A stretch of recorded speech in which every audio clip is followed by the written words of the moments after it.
So that just got me thinking about kind of where we are in this space. And what would you guys say was the first year where OCR was hyper competitive?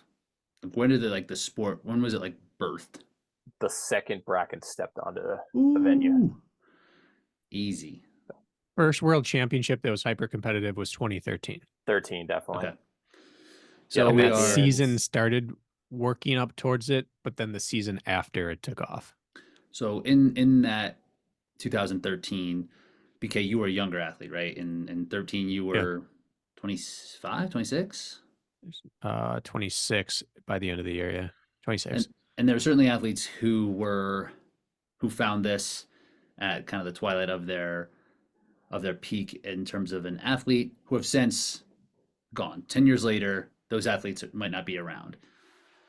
So what do you think that the in terms of the turnover of athlete, where are we in the generations? Have we had one generation of athlete kind of be displaced, and now that second generation, which would be you, BK, and I, are now kind of on that twilight, and Back there's like nine. the back the back nine. We'll see come Chicago. I'm over here talking shit. Chicago High Rocks. See who's on that back nine, right, dude? That's I'll, right. I'll be there, Bracken. Just Did you waiting sign? for Did you. you sign up? I signed up like a month ago. I got it. I'm on the priority wait list. Okay. Well, if you need a spot, I'll give up my ticket for you, Rich, just to make sure you get in there. Wow, how I generous. think you'll find a way in, though, realistically. We're gonna see how it goes. Yeah. But again, like where are we with that? And is the state of the sport healthy enough to have like a fourth generation? So the first generation we'll call like Hobie. Second is Atkins, Hunter. Third generation's like the Rylan, Young Bucks, VJ. Chris Orgolowski, like that. Yeah. Is there going to be a fourth generation of OCR? That is a good question.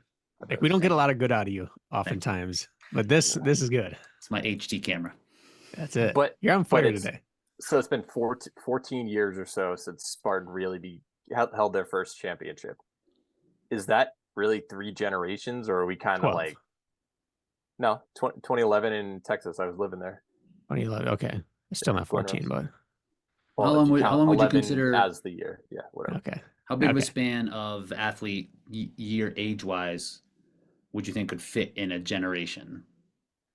I Like, guess most athletic careers, like their peak, you look at it in baseball and most other sports, it's a 7-year peak. That's what they measure off. So I'd say will we have a third generation right now? I feel like there's right. a little bit of an overlap between one and two. Like Atkins bridges it.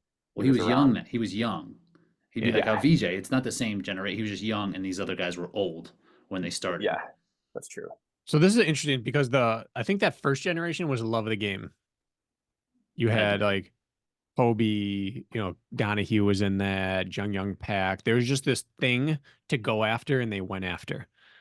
And then I was kind of part of that, but not. But that next lineup of, I would say I was tweener between them because I came a year after Hobie, but a year ahead of Atkins. But like me and then the Atkins and Hunter and VJ kind of he tweens between the two as well. So young though. That was the fame and money and glory generation. Amelia, Like there yeah. was TV, Mm. there was sponsorship, there were signing bonuses, there was prize money. I mean, Atkins was clearing 6 figures a year on this kind of thing. That's an actual salary in most places, Mhm. right? So now the new generation, that's not there. So for our like the current generation, Atkins, Hunter, like even people like Kempson, people who still could do it, probably at a very high level, they're at a reduced carrot. What's dangling in front of them? Mm. They'd have to go back to love of the game Mm. because the wealth and the fame generation is gone. That's not there anymore. So the new generation has to decide which one are they. Like VJ came up with fame and wealth. Maybe not wealth, but fame and I was money. gonna say And he has talk to with them. convert to love of the game. Right. So the new generation, I think it can last here if they're about passion. But right now, there's not an economy to sustain the fame. Like there's no TV. So the fame isn't big here. You're not seeing a ton of people in the sport with, 20, 40, 60,000 Yeah, followers. the media is poor. Europe seems to have much more love of the game than we have because they don't have money over there that they're giving away either much. So they're doing it for love of the game. So I don't know which group of athletes is going to drive this. I thought that we had this discussion on a podcast, a month or two ago, where we were just talking about how just getting to world championship means something in Hyrox at this point, and a lot of people Thank is you. pride based, and that pride just doesn't really exist in OCR. I don't even think if you just throw a little bit of money, even a couple $1,000 as like that carrot that you were referring to, Bracken, that changes things because you're seeing that there still is love of the game in Europe. Asia, it's crazy how many races they have. Like we can't really see the coverage that's going on in China, but I have some friends who are over there and they're like, you guys have no idea. They have weekends where there are kids races with 5,000 kids only weekends.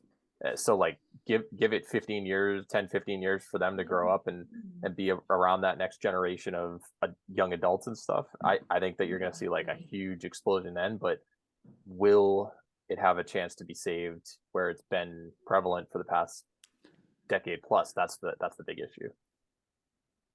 There's also now competition with hybrid racing. Like, will this just completely take, because of what BK had mentioned before with the fortune and fame generation that BK was part of? That's like Huge beneficiary. that's like right now in Hyrox and hybrid racing. If you're Meg or Alex, like you're basically Matt Novakovic and Hunter and Amelia in 2013 or 14.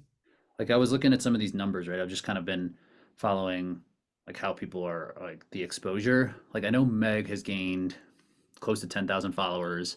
Ronkovic, I think, went from like 3,000 to 20,000. Sandy was like 9 and he's at like 19. Like, the views on YouTube for the World Championships, like the live stream, not the cut one, it's at like 130,000 or something like that. Like, these numbers aren't But incredible. that's like U.S. track and field, Diamond League meet. Right. Right. And will there be athletes who have this fork in the road to choose, or will they even see OCR? Will the exposure be so small that they might not even learn about OCR until they're already doing Hyrox? It seems that at least in North America, that might be the thing, right?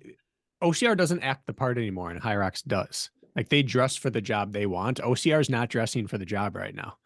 They're not trying. They're not trying to like Spartan's not trying to promote an athlete.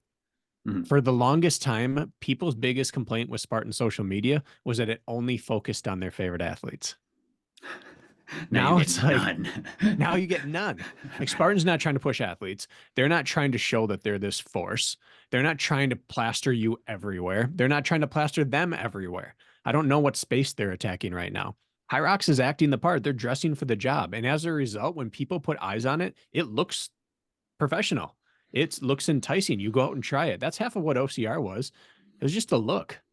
It was just an entire experience summed up in a picture or an ad. And they don't have that anymore. And Hyrox has it. And Hyrox has beefed it up, literally. So, yeah, there's a good chance in North America that people go into that more than OCR. And there's a good chance in Europe that if they don't bring money back around soon, there's no really reason to go into OCR other than if you love it.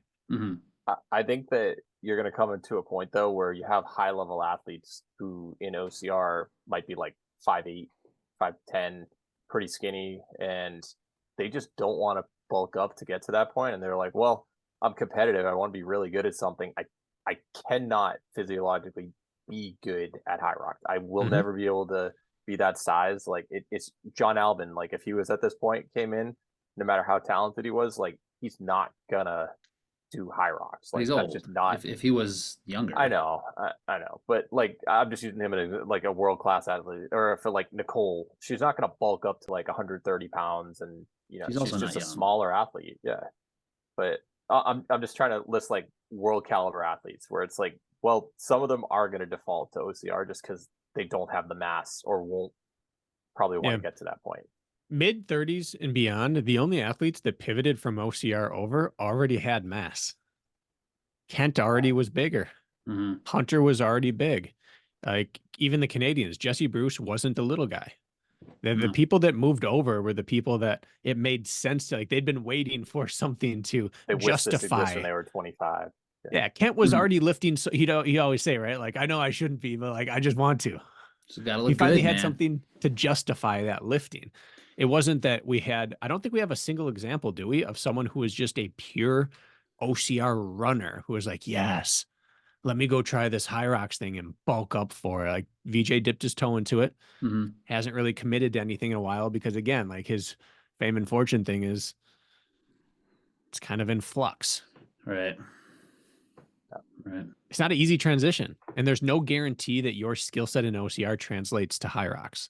That's exactly what I was trying to get at, where it's like Mhm. you can't guarantee results just because you're good at one of these. No. Yeah, levels in like there's an intangible in OCR, like maybe one or two that in Some people hybrid just it's have kind it. of equalized. Yeah, there's like You obviously the can't shave 30 climbing, seconds. You can't shave right? 30 seconds off a skier just because, like, as if you'd shave 30 seconds Because off you have grit, obstacles. right? Yeah, Right. Or some funky technique that no one can like ape swing through Right. Twister, but you can. It's I get messages from like old people that used to follow me back in the day. They're like, we can't wait to see you at High Rocks, like Elite 15. You got this. Like, no, I don't. Like, you don't understand this. Put some walls out there though.